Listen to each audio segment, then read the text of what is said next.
প্রকৃতির রুদ্র রোষে কার্যত তছনছ হয়েছে উত্তরবঙ্গ। কোথাও জলের ডুবেছে বাগান, আবার কোথাও জলের স্রোতে গাছ উপড়ে ভেসে গিয়েছে। চারপাশ তাকালে শুধু ধ্বংসলীলা। রবিবার রাতে পাহাড় সমতলে অতি ভারী বর্ষণের জেরে হরপা বানের ধাক্কায় উত্তরের চা শিল্পে বিরাট বিপর্যয়ের মুখে পড়েছে। সেখানকার বিভিন্ন কারখানায় ঢুকে পড়েছে জল, যার ফলে নষ্ট হয়েছে কয়েক লক্ষ কেজি চা পাতা।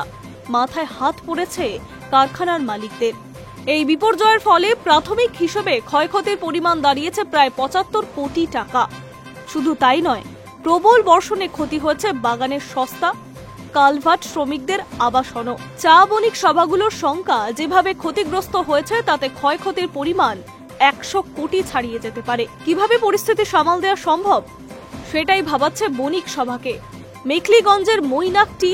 মেখলিগঞ্জের মৈনাক টি হিলসের কর্তৃপক্ষ অনেক চেষ্টা করেও বাগানে জল ঢোকা আটকাতে পারেনি। নদীর জল ঢুকে পড়েছে বাগানে, জলের তলায় সম্পূর্ণ চা বাগান। অন্যদিকে চ্যাংমারি চা বাগানের কারখানায় জল ঢুকে নষ্ট হয়েছে প্রায় ৫ কোটি টাকার সিটিসি এবং গ্রিন টি।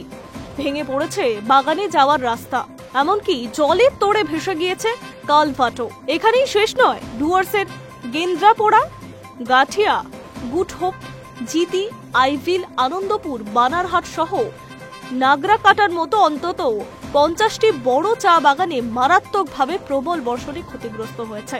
চা বণিক সভা সূত্রে খবর, পাহাড়, ডুয়ার্স ও তরাই মিলিয়ে উত্তরে ২৭৬টি বড় চা বাগান রয়েছে। এর মধ্যে পাহাড়ে চা বাগানের সংখ্যা ৮২টি। পাহাড়ের অন্তত ১০টি চা বাগানে ভূমিধসে বিধ্বস্ত হয়েছে।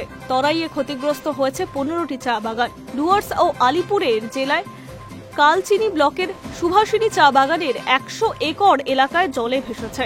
একই দশা হয়েছে কালচিনি, বীচ, সাতালি চা বাগানে।